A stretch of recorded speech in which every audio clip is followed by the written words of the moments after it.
Nous allons prendre ce soir dans la parole de Dieu, dans l'épître aux Éphésiens, au chapitre 6, parce que nous allons nous concentrer sur la question des armes dont le Seigneur nous fait cadeau pour que nous puissions combattre le bon combat de la foi. Éphésiens 6, à partir du verset 12.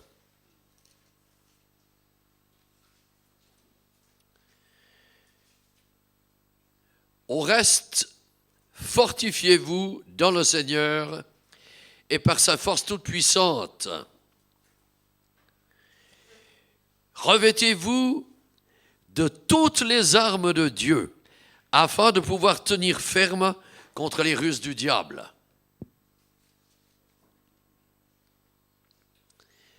Car nous n'avons pas à lutter contre la chair et le sang, mais contre les dominations, contre les autorités,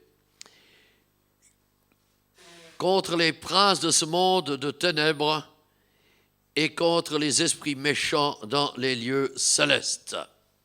C'est pourquoi prenez toutes les armes de Dieu afin de pouvoir résister dans le mauvais jour et tenir ferme après avoir tout surmonté. Tenez donc ferme, ayez à vos reins la vérité pour ceinture. Revêtez-vous de la cuirasse de la justice. Mettez pour chaussure à vos pieds le zèle que donne l'évangile de paix. Par-dessus tout cela, prenez, excusez-moi, parce que je ne lis que d'un œil. Alors, si je n'ai pas assez de lumière, je suis embêté. Prenez le bouclier de la foi. Excusez-moi, mais je suis vraiment mal pris. Il faut venir lire la suite là. J'ai pas assez de lumière. Désolé. Prenez en toutes circonstances le bouclier de la foi, avec lequel vous pourrez éteindre tous les traits enflammés du malin. Prenez aussi le casque du salut et l'épée de l'esprit qui est la parole de Dieu. Priez en tout temps par l'esprit avec toutes sortes de prières et de supplications. Veillez-y avec une entière persévérance. Priez pour tous les saints et aussi pour moi, que la parole, quand j'ouvre la bouche, me soit donnée pour faire connaître avec hardiesse le mystère de l'Évangile, pour lequel je suis ambassadeur dans les chaînes et que j'en parle hardiment comme je dois en parler. Amen. Je vous remercie si vous avez une prière à faire monter au trône de Dieu en ma faveur. Ce sera pour qu'il me redonne la vue totale. C'est les suites de l'accident que je me trouve dans cette situation. Mais, alléluia, le Seigneur m'a donné la mémoire. Au moins, avec la mémoire, on peut travailler. Alléluia. Le Seigneur commence par nous dire, fortifiez-vous dans sa grâce toute puissante. Alors, la grande question que se posent beaucoup de chrétiens, c'est comment on peut se fortifier. Eh bien, l'image que je vais vous donner, elle nous vient de choses que nous connaissons très très bien. C'est-à-dire dans des périodes qui sont déjà très reculées. À Babylone, il y avait une muraille qui était extrêmement large. On pouvait passer avec 7 chars. À l'époque, ils n'étaient pas très larges, c'est vrai, mais ça veut dire quand même qu'on avait une largeur d'à peu près 15 à 17 mètres de mur. Et on pouvait passer sur ce mur, donc avec 7 chars. Le but était une protection totale de la ville. Mais il y avait un point faible, c'est que l'Euphrate passait à l'intérieur de Babylone et en 539, on sait très exactement la date, c'était le 17 octobre avant Jésus-Christ, Darius, qui était le général des armées de Cyrus, a asséché l'Euphrate en le détournant de son cours habituel et ils sont entrés par la partie asséchée. C'est cette nuit-là, quand vous lisez le chapitre 5 du prophète Daniel, que Belshazzar, qui n'était pas l'empereur, il était le roi de Babylone, c'était son père qui était le roi de tout l'Empire, a été tué. Et c'est à partir de 539 jusqu'en 536 que Darius a été roi de Babylone. Mais c'était Cyrus qui était roi de l'ensemble de l'Empire. Alors, on voit que pour vivre ce qu'il vivait, et par la suite on a fabriqué des châteaux, il faut se fortifier. C'est-à-dire acquérir des solutions qui vont nous permettre d'être protégés contre toute attaque qui pourrait nous venir de la part d'un ennemi quelconque. Dans le cas particulier, nous connaissons notre ennemi et nous savons que c'est tout simplement le diable qui s'est un jour rebellé contre le Seigneur et qui ne reviendra jamais sur sa décision. Ce qui lui est destiné, c'est l'Apocalypse qui nous en parle, c'est-à-dire les enfers. Et vous savez qu'au chapitre 12 et au chapitre 13 de l'Apocalypse, il y a une fausse trinité, c'est-à-dire le dragon, qui est le diable, il y a l'antichrist, c'est la bête qui monte de la mère des peuples, entre parenthèses des peuples, et puis il y a le faux prophète à partir du chapitre 13 et du verset 11, qui sera lui probablement d'origine juive. Je dis bien probablement, parce qu'on ne peut rien affirmer pour le moment. Mais en tout cas, ce qui est sûr, c'est qu'il y a une fausse trinité. Et puisqu'il y a une fausse trinité, il y en a une qui est bonne. Alléluia. Mais c'est parce que la plupart des êtres humains ont encore une certaine connaissance à cause du christianisme qui a été répandu dans l'Occident, qu'il existe un Dieu trinitaire. Et quand le diable se présentera parmi les hommes, c'est évidemment après l'enlèvement de l'Église, eh bien, ils vont dire « Ah, mais c'est la Trinité ». Et en fait, une fois de plus, ils seront trompés. Alors le Seigneur, lui, ne veut pas nous tromper. Il veut nous mettre dans une situation favorable et nous permettre d'être fortifiés. Alors ça veut dire que nous devons prendre des précautions pour avoir autour de nous un certain climat spirituel qui fasse que l'ennemi ne puisse pas nous atteindre. On y reviendra, mais il est parlé des traits enflammés du malin. Vous savez qu'ils mettaient de l'étoupe autour d'un bâton et puis ils y ajoutaient de la poix en provenance des conifères. Et ça brûle évidemment assez longtemps et ils utilisaient des instruments, enfin des armes par lesquelles ils envoyaient ces traits enflammés par-dessus les murailles pour brûler les villes. C'est comme ça que ça s'est produit d'ailleurs dans de nombreuses villes en Europe quand les Romains ont gagné et agrandi leur empire, et c'était pareil en l'an 70 à Jérusalem. Je me souviens, et ça peut vous aider, lorsque je faisais le collège, nous avions pendant les récréations toujours un moment de bataille de boules de neige en hiver.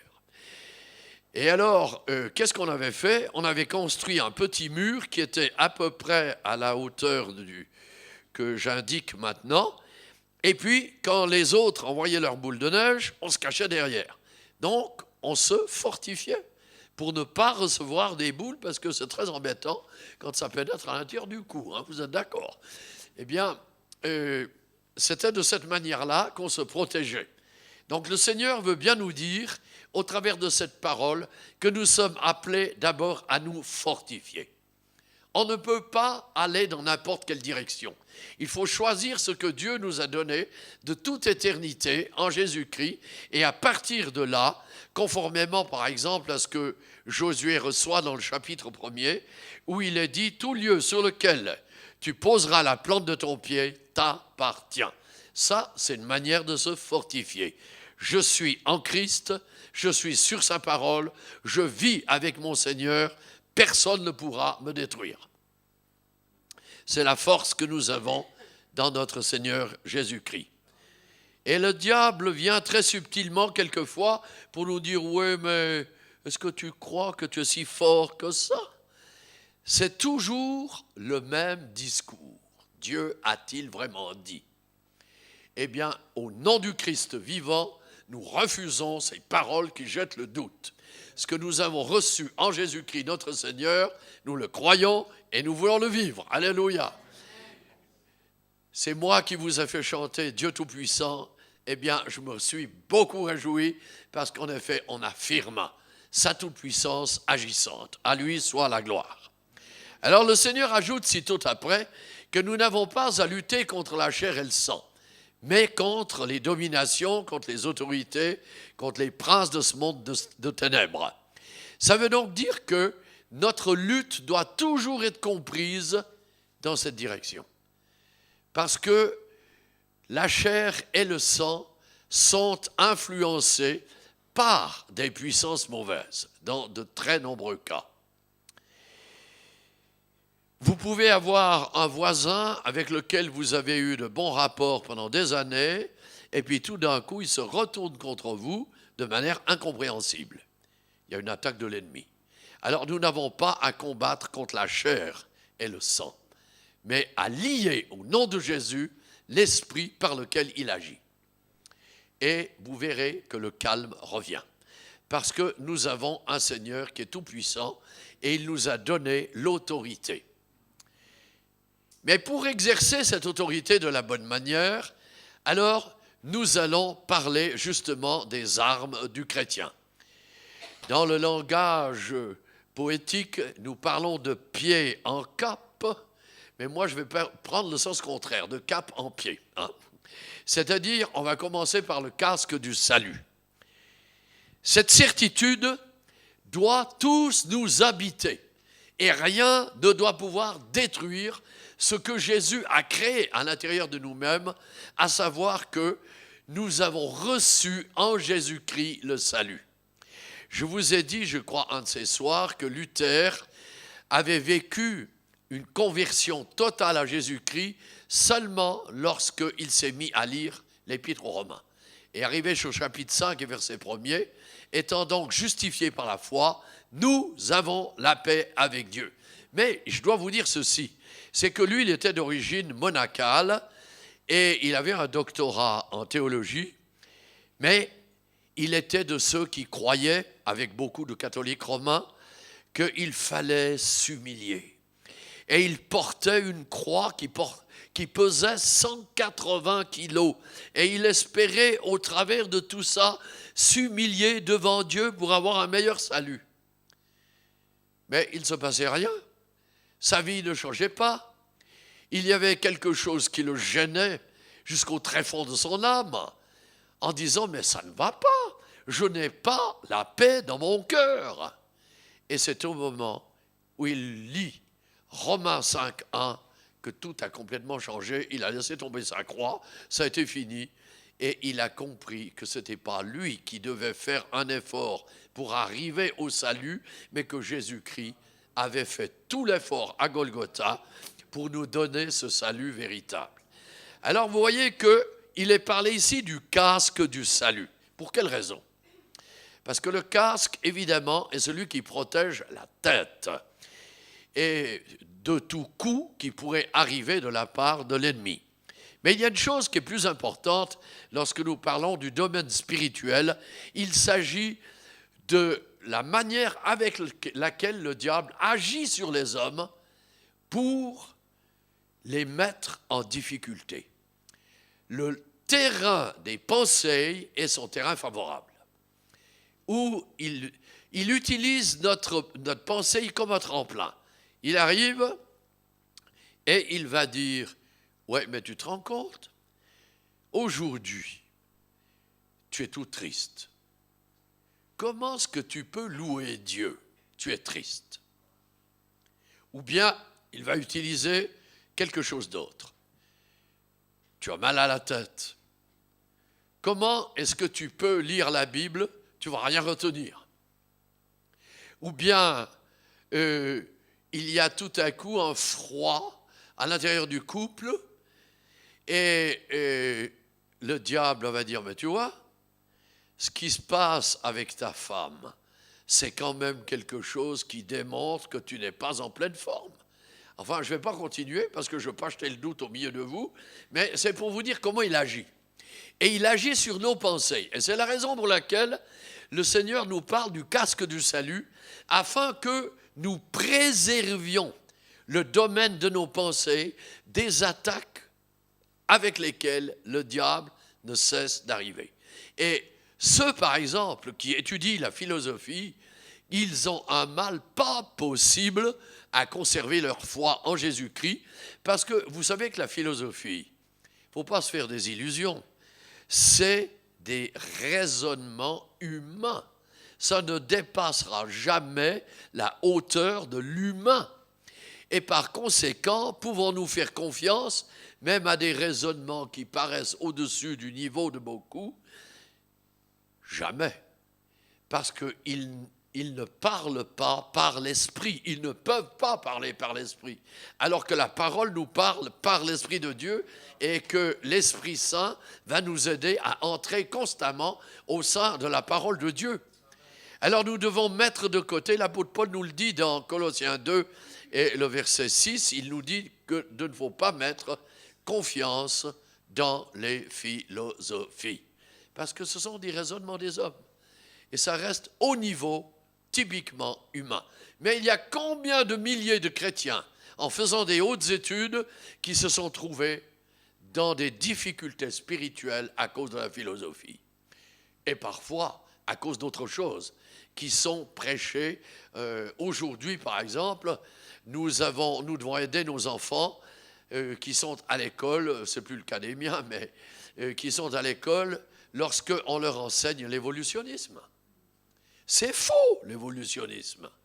Darwin, avant sa mort, j'ai le texte en italien à la maison, dans lequel il demande pardon à l'humanité de les avoir trompés. Et il n'y avait pas besoin de lire ça pour savoir que c'est vrai. Il a trompé le monde. J'ai souvent dit publiquement aux gens, si vous descendez du singe, en tout cas moi je peux vous dire que je ne descends pas du singe. On veut nous faire croire des choses qui sont fausses et qu'on sortirait d'eux. Mais c'est absolument inexact.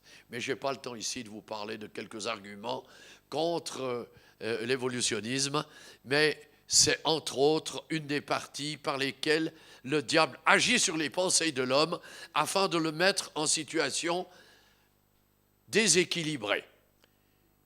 Mais est-ce que vraiment la parole de Dieu est vraie? Est-ce que c'est celui-là qui dit vrai? Et voilà, les doutes arrivent. Et si nous n'avons pas une position ferme pour dire au nom de Jésus, je refuse ce qui n'est pas conforme à l'Écriture, petit à petit, le diable va nous faire mettre en difficulté. Le doute, moi je l'appelle un marchand. Je vais vous dire comment il fonctionne. Il est bien cravaté, il arrive derrière votre porte. Bonjour madame, bonjour monsieur, comment allez-vous? Oh ben je vais bien. Vous allez vraiment bien? Oh, vous savez, on a tous nos petits bobos. Ah, vous n'allez pas tout à fait aussi bien que vous disiez tout à l'heure. Ouais, vous savez, bien sûr, c'est pas toujours facile du côté du système digestif, et puis j'ai la vue qui baisse un peu. Ah, mais vous voyez bien, tout à l'heure vous aviez dit que vous alliez bien, mais en discutant avec vous, c'est pas aussi favorable que vous l'avez dit. Voilà comment fonctionne le marchand de doute. Eh bien, moi, je vous dis, quand il vient à votre porte, mettez-le immédiatement dehors. Ne le laissez pas parler. Je vais vous donner ici une histoire authentique qui s'est produite. C'était dans la période où les dames n'avaient pas encore la joie d'utiliser la machine à laver le linge. Le pasteur arrive chez une veuve qui avait une fille d'une dizaine d'années. Et l'épouse, la maman, dit au pasteur, « Oh, monsieur le pasteur, je n'ai pas tout à fait terminé ma lessive. Est-ce que vous me laisseriez encore 10 minutes à un quart d'heure? Je vous laisse avec ma fille. Elle connaît le Seigneur, vous pouvez parler avec elle. » « Oui, oui, mais vous ne faites pas de sushi, d'accord. C'est bien comme ça, allez-y. » Et puis, il parle avec la fille. Et il lui demande comment est-ce qu'elle vit sa vie avec Jésus, quel est son développement, si elle lit la Bible, si elle est heureuse dans sa vie chrétienne. Et les réponses sont toutes oui. Et le pasteur lui dit à un moment donné, est-ce que parfois tu as le diable qui vient derrière ta porte? Oh oui, monsieur le pasteur, vous savez, ça arrive. Mais alors qu'est-ce que tu fais dans ces cas-là? Elle a répondu, bien monsieur le pasteur, je crie à Jésus, puis je lui dis, tu veux aller lui répondre? Voilà la vérité.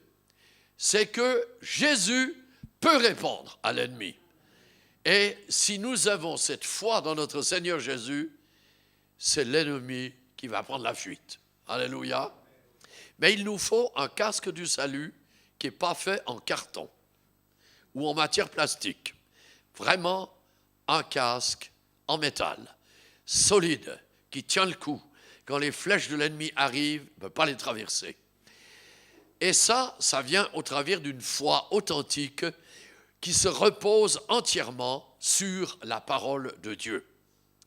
Deuxièmement, il est parlé et tout à coup le nom m'échappe,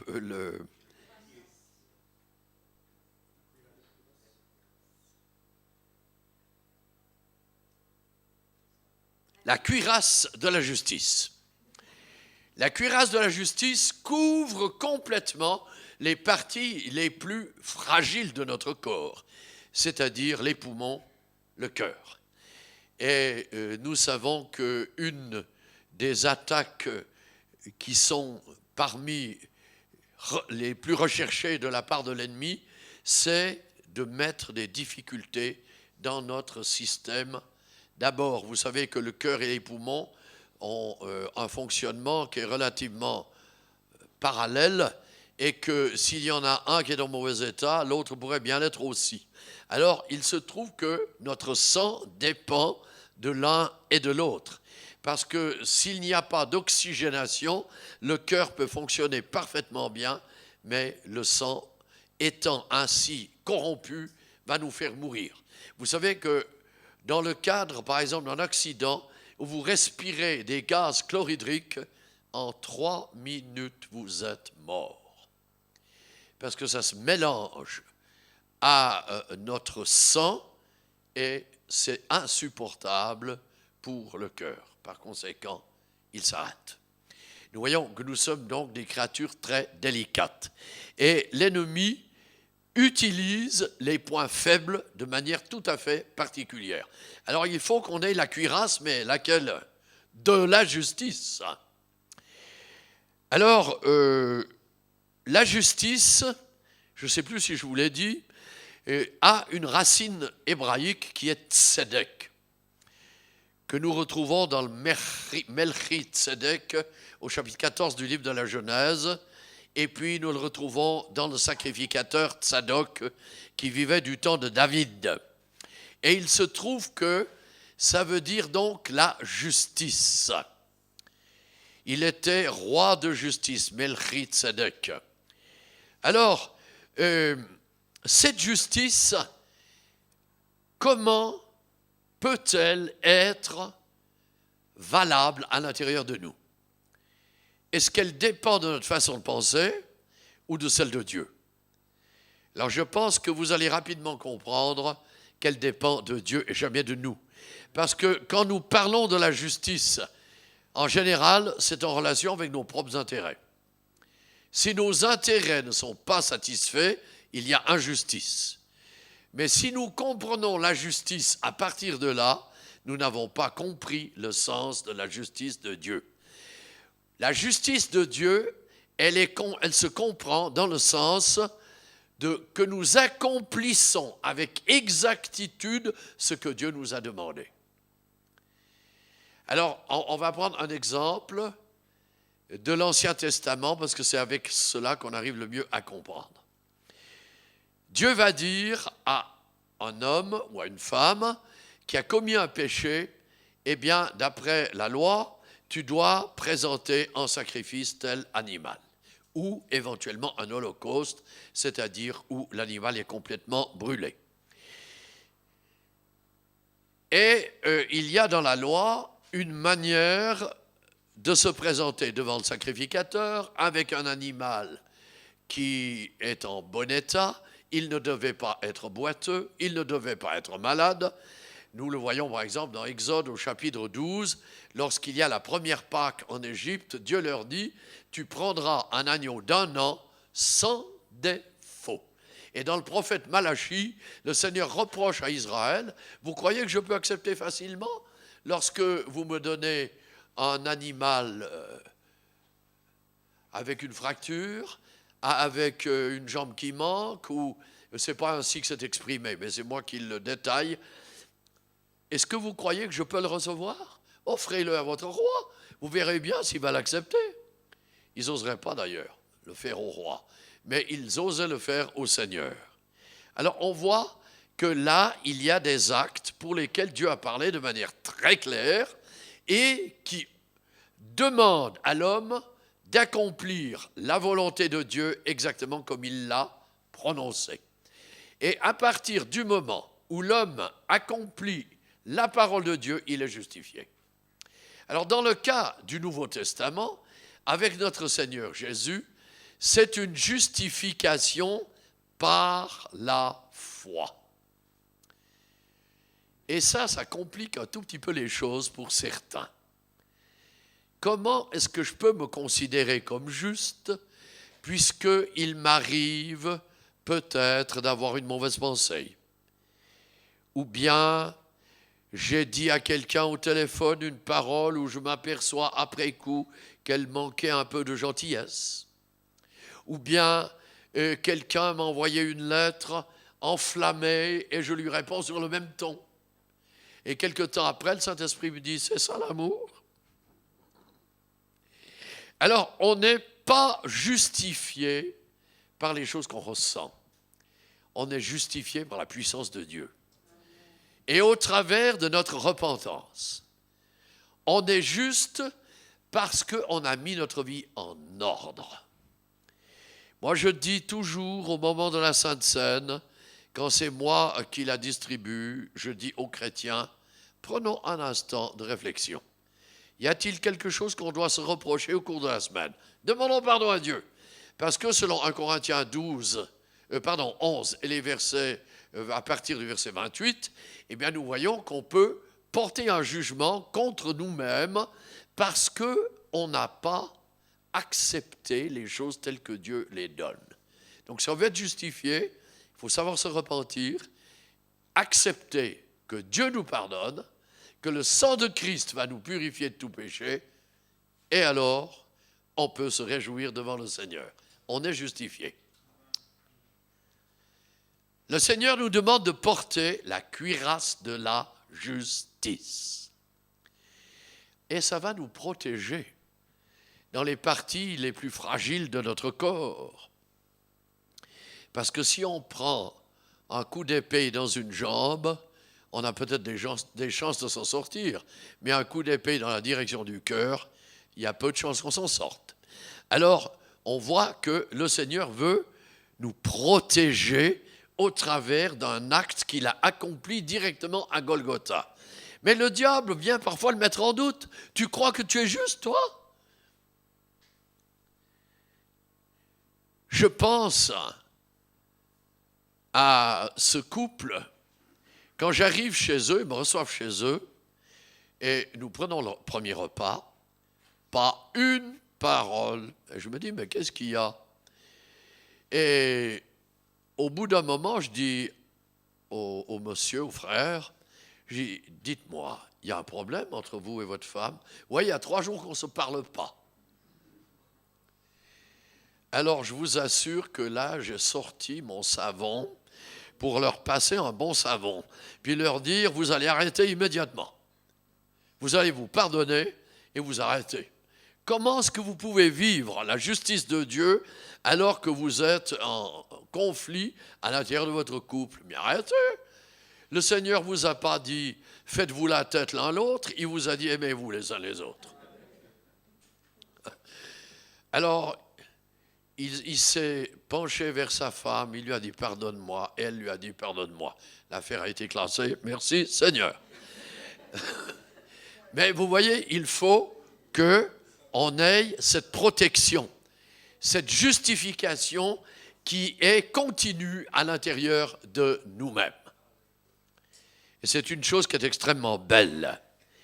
Troisièmement, le Seigneur nous parle de la ceinture de la vérité. Il faut dire aussi que dans les pays du Moyen-Orient, c'est encore un peu comme ça, surtout chez les Arabes. Ils ont en général plutôt des robes qui sont très ouvertes. Alors, s'ils courent et puis qu'il y a un coup de vent, eh bien, tout à coup, le vêtement se soulève et peut se gonfler à tel point qu'ils n'ont plus la même capacité de courir. Alors, ils mettent une ceinture. Ça descend ainsi le risque de gonflage à l'intérieur des vêtements.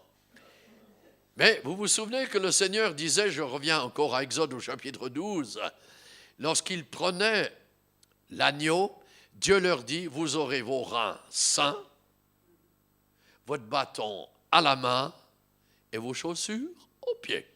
Ça veut dire être prêt. Alors, quand le Seigneur parle de cela, il nous montre aussi combien il y a une vérité qui doit être appliquée. Puisque Dieu leur a dit, ils l'ont fait. Ils devaient être prêts pour partir. Et la vérité, ce n'est pas la doctrine que nous prêchons, la vérité, c'est une personne. La doctrine, c'est la conséquence de la présence de la personne de Jésus-Christ en nous. Mais ce n'est pas l'inverse. Parce que je connais des mouvements dans lesquels on est les champions de la doctrine, mais ils n'ont pas la vie. Alors ça sert à quoi? C'est la vie que le Seigneur nous donne.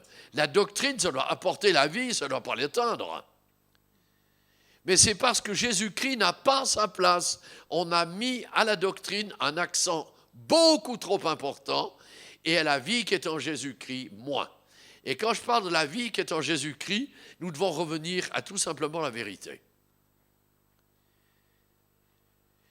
Et cette vérité, tout le monde pense en disposer. Les musulmans pensent qu'ils ont la vérité. Les hindouistes pensent qu'ils ont la vérité.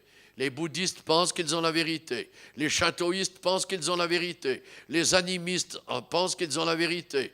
Ceux qui pratiquent le vaudou pensent qu'ils ont la vérité. Les satanistes, ils pensent qu'ils ont la vérité. Mais attention, il y a une vérité que Jésus exprime dans Jean 8, le verset 31. Vous connaîtrez la vérité et la vérité vous affranchira. Alléluia! Toutes les religions que j'ai citées n'accordent aucune liberté à personne. Aucune. Ils n'ont pas la liberté. Mais ce que nous avons reçu en Jésus-Christ nous donne la vraie liberté. On est affranchis. Alléluia. Il y en a un qui nous disait un jour, mais alors si on est affranchi, c'est comme une lettre à la poste. On a mis le sceau dessus. J'ai dit, ouais, le sceau s'appelle Jésus-Christ par le Saint-Esprit. Amen. Alors, je ne sais pas si on a le sceau sur la tête, sur un pied, sur un genou ou sur un coude, peu importe. Mais nous avons le sceau de Dieu. Et qui pourra l'enlever? Comme on l'a chanté tout à l'heure, Romains 8, si Dieu est pour nous, qui sera contre nous? Qui nous séparera, Romains 8, 37, de l'amour de Dieu? Mais le diable va essayer. Mais tu crois que tu es aimé de Dieu, mais tu te trompes. Tu ne peux pas être aimé de Dieu. Regarde ce que tu es, le caractère que tu as. Et puis regarde comment tu te comportes avec les autres. Enfin, je ne vais pas en citer trop. Le diable, il en a toujours des arguments. Mais notre solution à nous, c'est de revenir à la parole de Dieu. Comme on l'a vu un de ces soirs où Jésus est tenté par le diable, il est écrit et sa réponse. Et nous sommes appelés à répondre par la parole de Dieu. La vérité.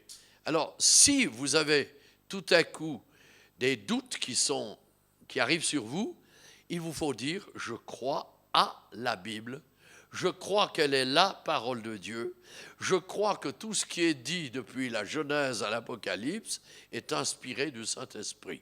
Et il n'y a pas un verset sur lequel je vais mettre un doute quelconque.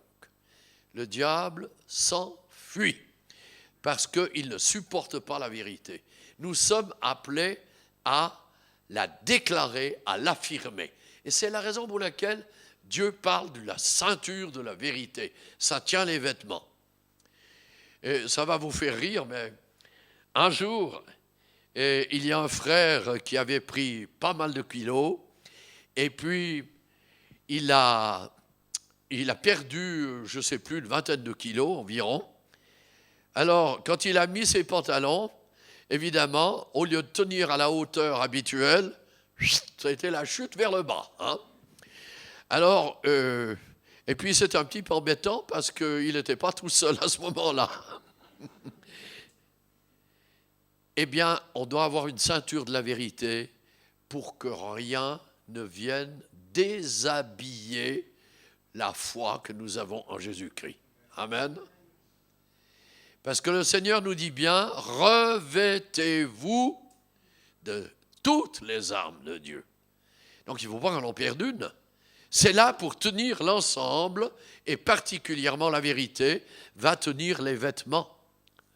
Que vos reins soient saints et que vos lampes soient allumées, nous dit l'évangile de Luc.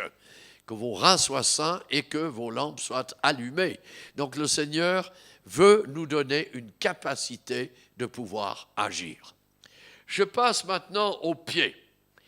Ayez à vos pieds pour chaussures le zèle que donne l'évangile de paix. Alléluia. Nous n'avons pas un évangile de guerre. Les croisés se sont complètement trompés.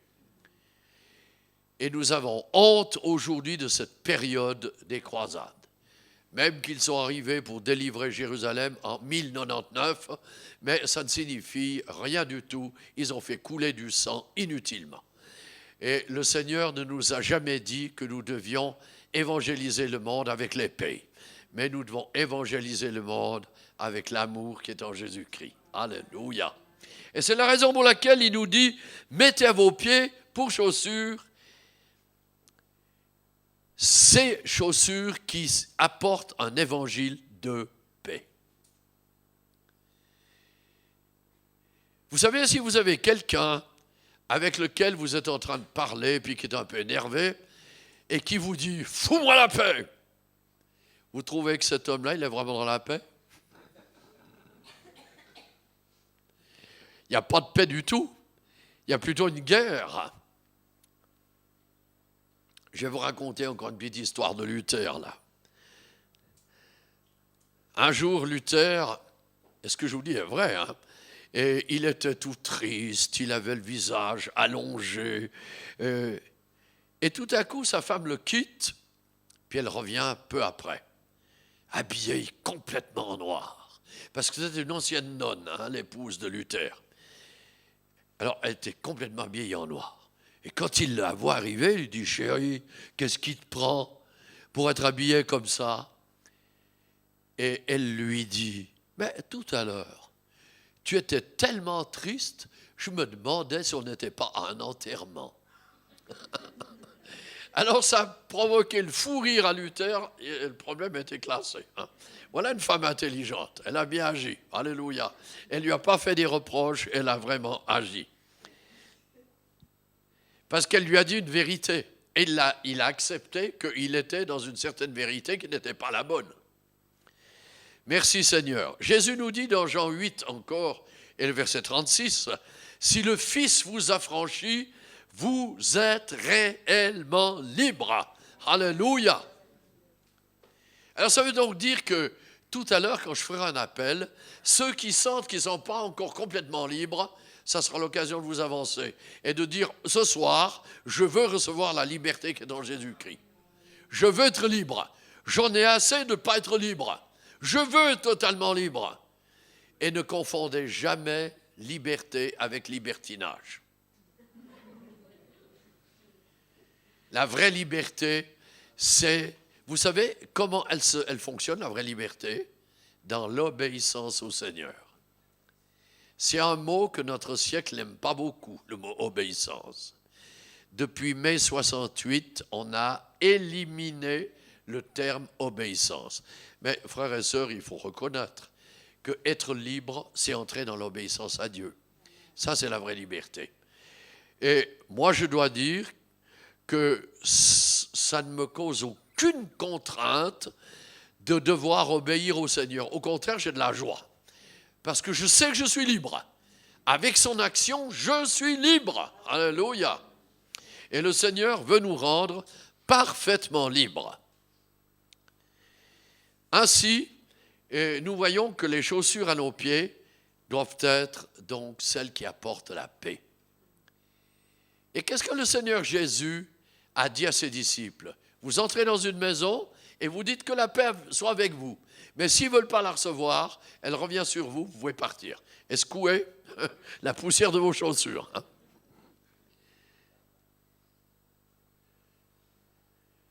Il y a un chrétien qui m'a dit, qui est arrivé un jour dans une maison, et il a dit que la paix soit avec vous. Réponse, excusez-moi, elle n'est pas très polie, va te faire foutre avec ta paix. Bon, il a compris. Il m'a dit, la seule chose que je n'ai pas fait, je n'avais pas de poussière sur mes chaussures, je ne l'ai pas secoué. Mais il est parti. Gloire à Dieu. Nous avons la paix avec Dieu. La paix avec les hommes. Nous ne cherchons aucun ennemi, nous cherchons à faire des autres des amis. Parce que c'est ce que Dieu nous a donné. Il nous appelle à une guerre contre l'ennemi, mais pas contre la chair et le sang. Passons maintenant à une autre arme, c'est la dernière, c'est la cinquième, des armes défensives. Les 4 qu'on a déjà vues, c'est des armes défensives. Le bouclier de la foi. Le bouclier de la foi, c'est une chose merveilleuse.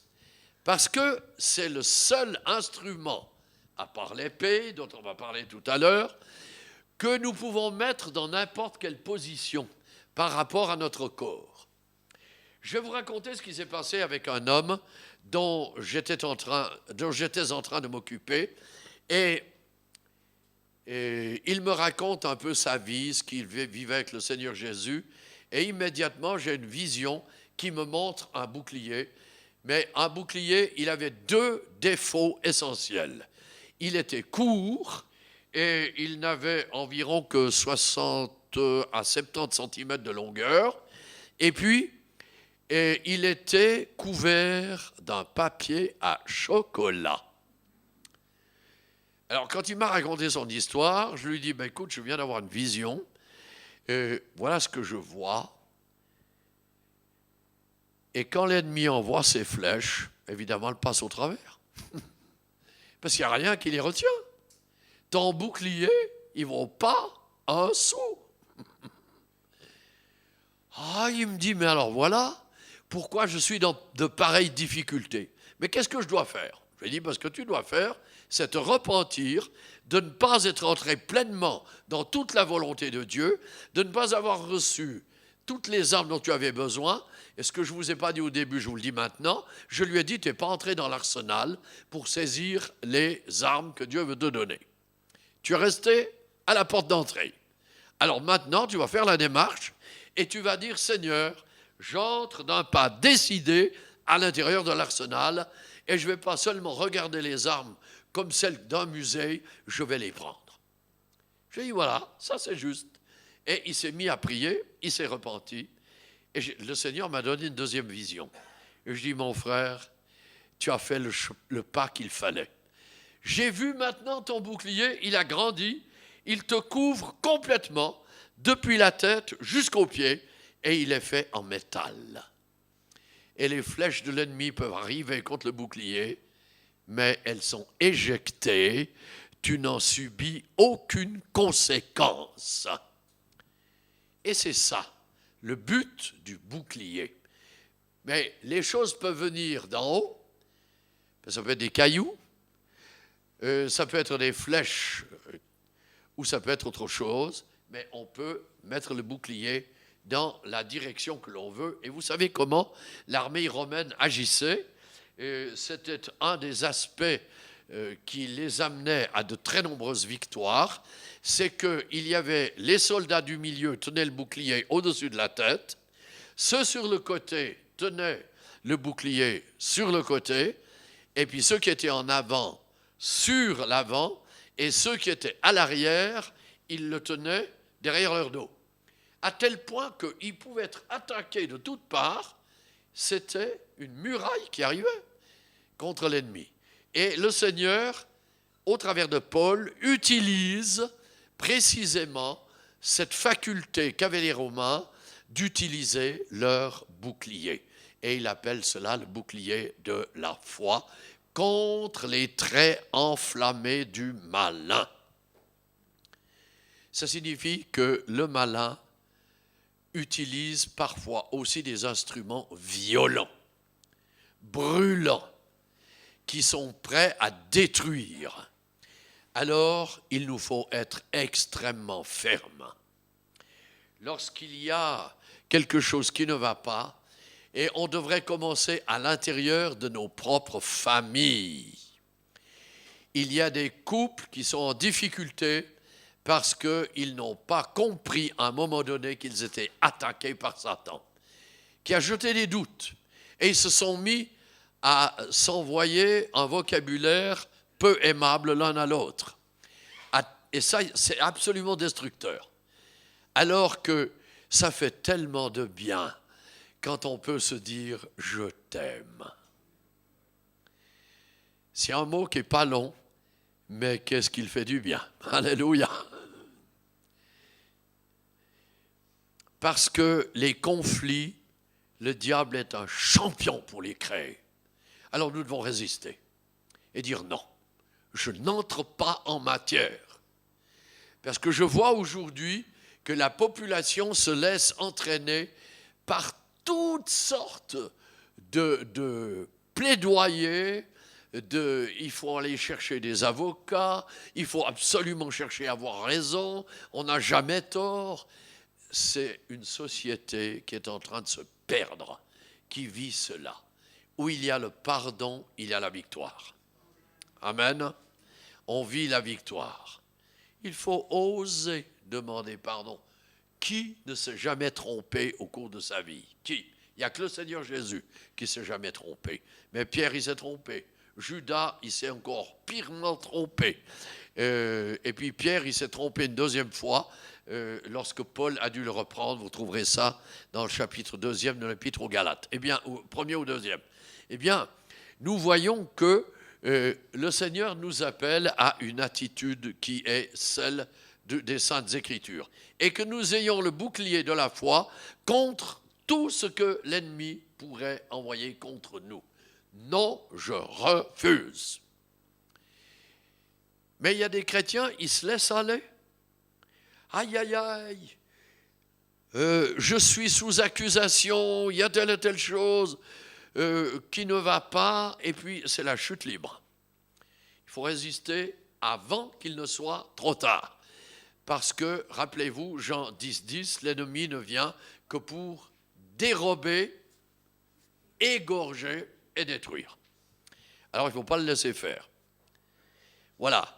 Ensuite, nous avons deux armes offensives. C'est l'épée et la parole de Dieu. Revenons à la question de l'épée. Elle est toujours dans un fourreau et elle est au lieu opposé. Le droitier va la mettre à gauche et le gaucher va la mettre à droite. Pour quelle raison? C'est parce qu'on peut la saisir rapidement. Et c'est l'épée de l'esprit, c'est-à-dire ce qui vient directement d'en haut. Seigneur, comment tu m'indiques la manière d'agir dans telle ou telle circonstance? Si vous faites cela, vous vous éviterez plein de problèmes, parce que vous avez demandé d'abord au Seigneur comment il fallait agir. Admettons que vous avez posé votre vélo, vous allez à la pharmacie, et pendant que vous êtes en train de demander à la pharmacie le médicament dont vous avez besoin, il y a quelqu'un qui s'empare de votre vélo et disparaît avec. Comment vous réagissez? Est-ce que vous vous énervez? Est-ce que vous dites, on va bien voir cette personne-là, on va la retrouver et on va lui montrer ce qu'on pense de gens qui volent? Ou bien est-ce que vous allez dire, le Seigneur pourrait bien s'occuper de ça? D'autant plus si vous avez mis votre nom à un endroit sur le vélo. Je vous parle d'une autre situation. Cette sœur en Christ, d'ailleurs c'est la femme de Didier dont je vous ai parlé hier soir, elle a pris le métro et elle ne s'est pas rendue compte, parce qu'elle devait aller à son travail tous les jours par le métro, elle s'est fait voler son sac. Et elle a pleuré devant le Seigneur. Seigneur, tu vois, tant pis pour les choses qu'on m'a volées, mais il y a ma Bible, celle qui m'a été donnée au jour de ma conversion. Et c'était nous qui lui avions offert la Bible, avec mon épouse. Eh bien, ça s'est produit. Son sac a été retrouvé avec la Bible. Évidemment, tout le reste avait disparu, mais le sac avec la Bible. Et aujourd'hui, elle l'a encore, donc ça date d'une 40aine d'années. Et elle me disait encore la dernière fois qu'on s'est vu, c'est absolument merveilleux que le Seigneur m'ait redonné ma Bible. J'y tiens tellement à cette Bible parce qu'elle me rappelle le jour où je me suis converti à Jésus-Christ. Alléluia. Parce que c'est la vraie épée dont nous disposons. Nous n'en avons pas de meilleure. Et vous savez comment dit Hébreux 4,12, c'est une épée à deux tranchants qui atteint jusqu'à la division de l'âme et de l'esprit. Les psychologues et les psychiatres non plus n'arrivent pas à diviser entre l'âme et l'esprit. Ça leur est impossible.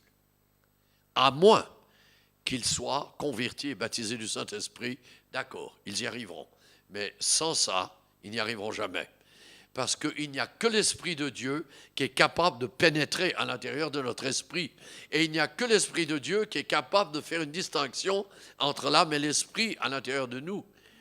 Nous connaissons notre corps très bien, mais qui de nous connaît son âme à la perfection? Je vous jette le défi. Vous ne connaissez pas votre âme à fond, et pourtant vous vivez avec, Mais je vais vous poser un autre défi. Vous savez combien vous avez de cheveux sur la tête? Je ne parle pas aux frères qui n'en ont plus. J'ai posé la question à une coiffeuse. Elle m'a dit, on n'en sait rien du tout, le nombre de cheveux qu'on a sur la tête, mais si on calcule au centimètre carré combien il y en a, puis qu'on fait la multiplication sur la surface de la Terre, on doit arriver entre 100 et 120 000. Mais on ne sait pas. Et pourtant, qui d'entre nous peut laisser ses cheveux? On vit avec tous les jours. 24 heures sur 24, on dort avec. On va au travail avec, etc. Mais on ne sait pas combien on en a. Alors c'est pareil avec notre âme. Nous ne la connaissons pas parfaitement. C'est l'Esprit de Dieu qui va nous faire connaître exactement quels sont les tenants et les aboutissants qui peuvent être dans le domaine de l'action ou dans le domaine de la réaction qu'il y a à l'intérieur de nous. En parenthèse, soyons plutôt des chrétiens qui agissent que des chrétiens qui réagissent. Parce que la réaction, en général, elle est mal comprise, elle a une mauvaise source. Tandis que l'action nous oblige à demander au Seigneur, qu'est-ce que tu penses, comment est-ce que je dois agir? Alors l'épée de l'esprit, c'est pouvoir répondre avec la parole de Dieu, comme Jésus l'a fait face au diable. Et dans toutes les questions relatives à la relation d'aide et à la délivrance, je peux vous dire, je ne cite que la Bible. Parce que je ne veux pas entrer dans des arguments qui seraient des arguments humains. La personne n'est pas libérée au travers d'arguments humains. Elle est libérée au travers de la parole de Dieu. C'est pourquoi c'est l'épée à deux tranchants. Alléluia. Béni soit le Seigneur pour sa parole. Alors maintenant, nous en arrivons à la parole de Dieu. Vous voyez qu'elles sont très proches. L'épée de l'esprit, non pas la parole de Dieu, la prière. Et puis la prière. C'est la deuxième arme offensive, c'est la prière. Avec la prière, nous avançons véritablement dans la direction que Dieu nous a donnée. Et s'il y a un obstacle, nous sommes prêts, comme je vous l'ai dit hier soir avec le chien, ou bien la missionnaire avec les orang-outans, de briser le joug de l'ennemi pour que nous puissions passer, pour que nous puissions être toujours en communion avec le Seigneur notre Dieu. La prière. Il y a une chose qui m'a fait très mal. Il y a environ 15 ans, Peter Wagner est un professeur de théologie qui est baptisé du Saint-Esprit. Je le connais personnellement et il a fait une statistique en Californie auprès de 600 pasteurs. Et l'une des questions qu'il a posées, c'est celle qui m'intéressait le plus, c'était combien passes-tu de temps en prière chaque jour? Quand il a reçu les réponses, il a fait une addition et évidemment une division. Vous savez à combien il est arrivé de minutes par pasteur de prière quotidiennement? 5 minutes. Je ne m'étonne pas du tout qu'il y ait des problèmes dans les églises si un pasteur ne prie que 5 minutes. Parce que Dieu nous demande d'être devant sa face. Comment peut-on recevoir la pensée de Dieu et vivre l'autorité qui est en Christ par le Saint-Esprit si nous ne prions pas? Et je peux vous dire que j'ai vu personnellement des serviteurs de Dieu qui ne prient pas, ils ont tout le temps des problèmes personnels et avec l'Église, parce qu'ils ne prient pas. Mais là où il y a la vie de prière, il y a la victoire de Dieu. Parce qu'on cherche la face du Seigneur. On cherche à ce qu'il soit le maître, le Seigneur, le roi, celui qui donne la victoire à l'intérieur de l'Église. C'est une arme puissante, la prière. Je me souviens combien de choses, si on reprenait des textes dans la Bible, ont été changées au travers de la prière. Au travers de la prière de Samuel, au travers de la prière de Noé, au travers de la prière d'Abraham. Avec Sodome et Gomorrhe, comment Abraham est intervenu? Il est allé jusqu'à 5 personnes. Il n'a pas été plus loin. Dieu lui a dit, s'il y a 5 personnes justes, je ne détruirai pas Sodome et Gomorrhe. Mais il n'y en avait pas 5, il n'y en avait qu'une. Il n'y avait que Lot, même pas sa femme. Dieu a dû détruire Sodome et Gomorrhe. Et je vous annonce que dans les temps à venir, il y aura des actions de Dieu contre les pécheurs qui pêchent en demandant que les lois soient changées en leur faveur. Où on veut des lois qui acceptent le péché et qui même donnent la capacité de pouvoir le pratiquer sans qu'il y ait un jugement qui leur tombe dessus. Ben vous verrez que ces gens-là vont subir un tort considérable dans leur prise de position contre la volonté de Dieu. Mais finalement, ce n'est pas notre problème. Nous, c'est d'être proche du Seigneur, d'être en lui, de vivre avec lui, de nous tenir dans sa présence et d'être des instruments qui apportent des réponses de la part de Dieu aux hommes. C'est la raison pour laquelle Dieu nous a appelés à nous saisir de ses armes. Voilà, eh bien, je crois que j'ai parlé assez longtemps. Nous allons nous arrêter là, mais il y a quand même une conclusion sur ces 3 soirées. Nous avons donc parlé de ce combat spirituel et vous avez compris avec les armes de ce soir que nous avons entre nos mains des possibilités que Dieu nous a données et qu'il ne faut pas nous laisser ébranler par des circonstances parce qu'il y a des circonstances qui sont destructrices et il ne faut pas nous laisser démolir par les circonstances. Dans les circonstances, nous devons prendre une position de victoire. Seigneur Jésus, tu vois ce que je suis en train de vivre, mais je veux croire à ta victoire. Et je veux la vivre. Quelle que soit la forme de la victoire que Dieu donnera, mais que nous entrions par la foi dans cette victoire. Et nous allons voir comment Dieu agit avec puissance. Alors, il y en a parmi vous qui ont sans doute réalisé qu'ils avaient besoin d'aide par rapport à certaines activités qui ont été les leurs dans le passé, où on a touché à de l'ésotérisme, on est allé chez des voyantes, chez des guérisseurs, on a demandé de l'aide à des acupuncteurs ou à des gens qui pratiquent l'homéopathie, où on a fait appel à des choses que Dieu n'approuve pas. Eh bien, ce soir, frères et sœurs, ne laissez pas passer cette soirée sans mettre ces choses en ordre. Peut-être vous réalisez que vous avez été victime d'une activité de l'ennemi sur vos vies et que vous avez perdu une partie de la foi, une partie de la paix, que vous avez perdu une partie de votre joie et qu'il y a quelque chose que vous aimeriez ou retrouver ou alors découvrir. Eh bien, ce soir, c'est le soir que le Seigneur Jésus donne pour la victoire. Amen.